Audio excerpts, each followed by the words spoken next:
diğer tekneler ile birleştik şu anda. Gemimizde de bunun mutlu. Free Palestine.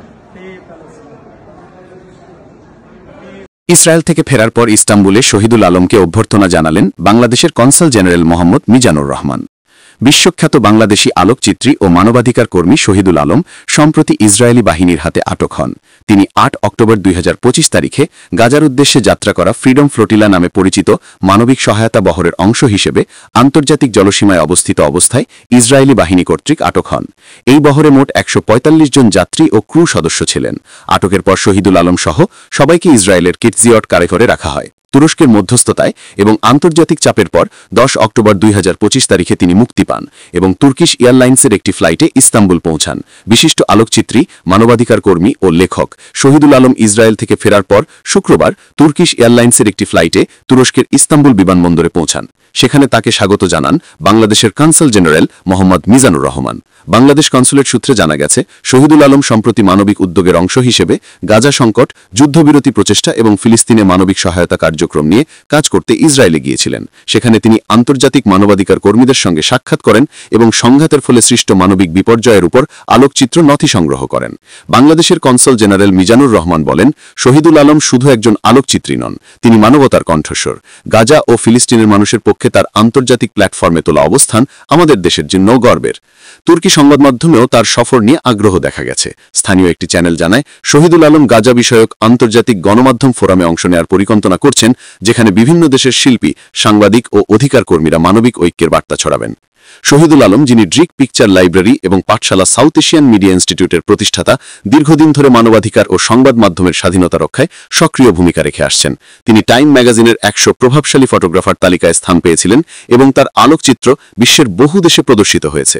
Israel সফর শেষে ফেরার সময় তিনি বলেন, যুদ্ধক্ষেত্রে মানবতার ছবি দেখা কঠিন, কিন্তু সত্যকে লিপিবদ্ধ করা জরুরি। গাজার মানুষের কষ্ট আমাদের নীরব থাকতে দেয় না।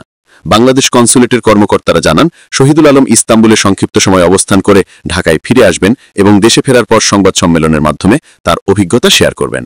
শহীদুল আলমের জীবনী। পূর্ণ নাম কাজী শহীদুল আলম, জন্ম ১৯৫৫, ঢাকা, পূর্ব পাকিস্তান, বর্তমান বাংলাদেশ।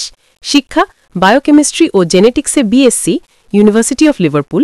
অর্গ্যানিক কেমিস্ট্রিতে পিএইচডি, ইউনিভার্সিটি অফ লন্ডন। কর্মজীবন আলোকচিত্রী, লেখক, শিক্ষক, মানবাধিকার কর্মী। শহীদুল আলম ১৯৮৯ সালে ড্রিক পিকচার লাইব্রেরি প্রতিষ্ঠা করেন, যা বাংলাদেশের প্রথম অনলাইন ছবি সংরক্ষণাগার। ১৯৯৮ সালে তিনি পাঠশালা সাউথ এশিয়ান মিডিয়া ইনস্টিটিউট প্রতিষ্ঠা করেন, যা দক্ষিণ এশিয়ার অন্যতম প্রধান ফটোগ্রাফি শিক্ষা প্রতিষ্ঠান। ১৯৯৯ সালে তিনি ছবি মেলা আন্তর্জাতিক ফটোগ্রাফি উৎসব শুরু করেন, যা এশিয়ার সবচেয়ে বড় ফটোগ্রাফি উৎসব হিসেবে পরিচিত। তার আলোকচিত্রের প্রদর্শনী বিশ্বব্যাপী বিভিন্ন খ্যাতিনামা গ্যালারিতে অনুষ্ঠিত হয়েছে, যেমন museum of modern art MOMA, centre Pompidou, Tate modern, Tehran museum of contemporary art, royal Albert hall এবং কুয়ালালামপুর ন্যাশনাল আর্ট গ্যালারি। ২০১৮ সালে তিনি টাইম ম্যাগাজিনের পার্সন অব দ্য ইয়ার তালিকায় স্থান পান। ২০২১ সালে তিনি case humanitarian of the year পুরস্কার লাভ করেন। ২০২২ সালে তিনি university of the arts London থেকে সম্মানসূচক ডক্টরেট ডিগ্রি লাভ করেন, যা ২০২৪ সালে তিনি প্রত্যাহার করে নেন ইসরায়েলের ফিলিস্তিন দখলনীতি অব বিশ্ববিদ্যালয়ের ভূমিকার প্রতিবাদস্বরূপ। শহীদুল আলমের কাজের মূল দিকসমূহ: মানবাধিকার ও গণতন্ত্র। বাংলাদেশে গণতান্ত্রিক সংগ্রাম, নিখোঁজ ব্যক্তিদের অনুসন্ধান এবং মানবাধিকার লঙ্ঘনের চিত্র তুলে ধরেছেন।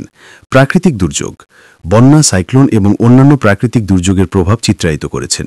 সংস্কৃতি ও সমাজ, বাংলাদেশে গ্রামীণ জীবন, সংস্কৃতি এবং সমাজের বিভিন্ন দিক আলোকচিত্রের মাধ্যমে উপস্থাপন করেছেন। শহীদুল আলমের ভাষ্য: গাজার উদ্দেশ্যে যাত্রাকালে আটক হওয়ার পর তিনি বলেন, যুদ্ধক্ষেত্রে মানবতার ছবি দেখা কঠিন, কিন্তু সত্যকে লিপিবদ্ধ করা জরুরি। গাজার মানুষের কষ্ট আমাদের নীরব থাকতে দেয় না। আন্তর্জাতিক প্রতিক্রিয়া: শহীদুল আলমের আটক আন্তর্জাতিক মানবাধিকার সংগঠন ও গণমাধ্যমের দৃষ্টি আকর্ষণ করে। তুরস্ক, জর্ডান, মিশন এবং অন্যান্য দেশ তার মুক্তির জন্য কূটনৈতিক তৎপরতা চালায়। বাংলাদেশি সরকারও তার মুক্তির জন্য তৎপরতা চালায়। প্রিয় দর্শক, বিস্তারিত দেখুন বাঙালির ২১ টেলিভিশন সংবাদে। Free Palestine. Free Palestine.